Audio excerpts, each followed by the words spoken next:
morning, and thank you very much for the kind introduction, Eric. So it's been an incredible journey, as you just heard Niklas tell you, the last it's now almost 5 years that we've been here in Switzerland. And that journey keeps getting more exciting in a whole number of different ways. And you know, the Chinese curse, may you live in interesting times. So some of the developments have been positive, some have been negative. We've seen this with Bitcoin, we've seen it with Ethereum, and we've also seen it with Tezos. So challenging times when you develop new things. So the question here is, how do we learn from those experiences? For example, in Ethereum, I think Vitalik and the Ethereum people did a really great job in handling the DAO hack when that happened some time ago, asking what can we learn from this and how can we avoid these mistakes going forward? And you will never avoid all the mistakes, but we can learn and do it better. So the question that I'd like to look at here is, what can we learn from Tezos? Because as you know, things have been troubled in the last 6 months. Now, in general in ICOs, there's a lot of different things that people talk about. They talk about financial aspects of best practices, technical best practices, regulatory, and so on and so on, you know, the more technical aspects.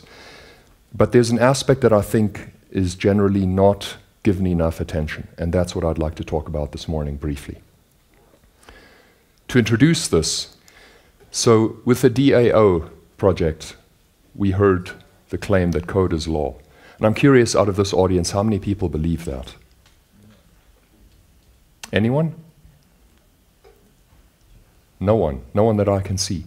So that's quite interesting, because when the DAO was formed, this was the generally accepted view, that code is law.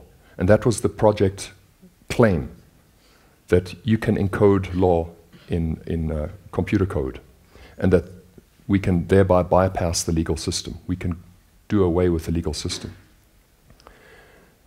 So we've learned from the DAO hack that code is not law. But the more important question is, why is it not law? It's because reality is fundamentally chaotic and unpredictable. And I use the word chaotic in the sense of the scientific term, so chaos theory, complexity theory. Reality is too complex to fit in a few lines of code. The physicist Stephen Wolfram has done an enormous amount of work on this topic. And his work shows that there's essentially two kinds of systems. There's more than this, but for the sake of this presentation, let's keep it simple. So you have simple, predictable systems, and you have complex, unpredictable systems. Simple, predictable systems, interestingly, are what most of human endeavor is focused on. Science, mathematics, technology, and so on is focused on simple, predictable systems, because humans like things predictable. But the interesting thing is, the simple, predictable systems are a tiny part of the universe, a tiny part of the universe. The overwhelming majority of the universe are complex, unpredictable systems. And those are not touched on by traditional science and technology. This will change in the future, but so far we've not really done that. So, getting back to the idea of code as law, code is a simple, predictable system, whereas human nature and reality and even the weather are complex, unpredictable systems. So we will never, even in 1,000,000 years, be able to have a situation of code as law, at least not the way that code is understood today. So, as you can see, I put there people as one of the complex, unpredictable systems. The attention needs to be on the people, and the whole crypto finance space, understandably, has focused on technology. It's focused on a simple, predictable element. But we overlook the importance of the people element. And we've seen this with Bitcoin, vicious infighting in the Bitcoin ecosystem. Similarly, infighting in the Ethereum ecosystem with forks and so on going on. With Ethereum, it's not been quite as vicious as with Bitcoin. But Vitalik, I think, has played a great role there in keeping things calm. And with Tezos, we've seen the same thing. And I think it's very ironic, because Tezos was formed with the idea that to avoid the issues that we've had with the previous blockchains, we should make governance part of the mechanism of the blockchain itself. So if you look carefully, that again is the idea of code is law, hidden in the idea that you can make governance a mechanistic thing.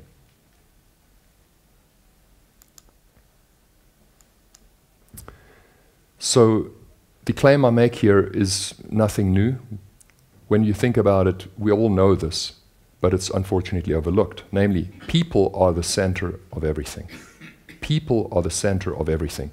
Technology is something that people create to help make our lives better. Technology can never be the center. We need to develop technologies to help us, but at the end of the day, we are the center, and we need to develop our systems in organizations and in society to work with people in all their complexity and unpredictability. So what happens when the people dimension fails? Well, out of the experience of the last few months, I've coined a new expression. In a high trust environment, the impossible becomes possible. But in a low trust environment, even the possible becomes impossible. We've seen this absolutely dramatically at Tezos.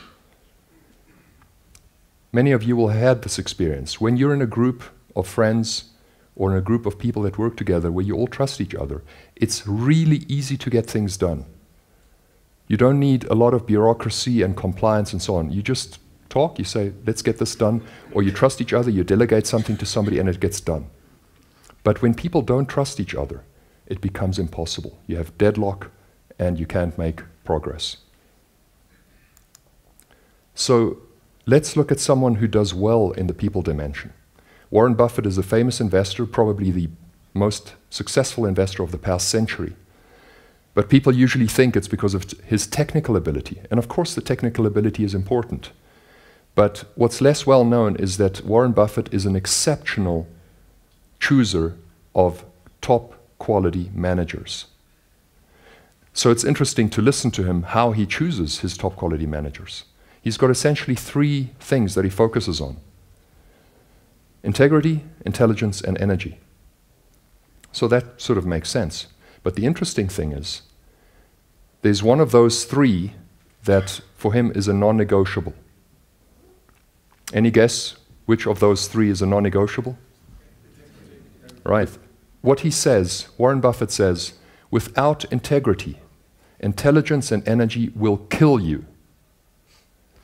If you have an employee who's highly intelligent and highly energetic, but doesn't have integrity, sorry, if you have an employee who does not have integrity, you want them to be stupid and lazy, because that way they will not do a lot of damage.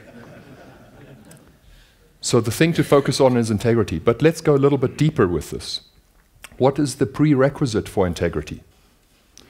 We all know the phenomenon of New Year's resolutions. 1st of January or 31st of December, we say, you know, this year I'm going to eat more healthily, I'm going to work out, you know, and whatever your weaknesses are, this year I'm going to handle it. And as we know, most of us do not succeed, or we only partially succeed, because we don't have the ability we don't have absolute discipline over how we act. So intention and execution are two different things. And the discipline part is about impulse control. And we have this in different, all of us have this in different degrees in different areas. So integrity can be a nice idea, but you can only execute on integrity in practice if you have good emotional maturity and impulse control. So this is what we should focus on, because especially in a difficult environment, and startups are extremely difficult environments. Very few people can handle the pressure and the difficulties and the various kinds of challenges of a startup.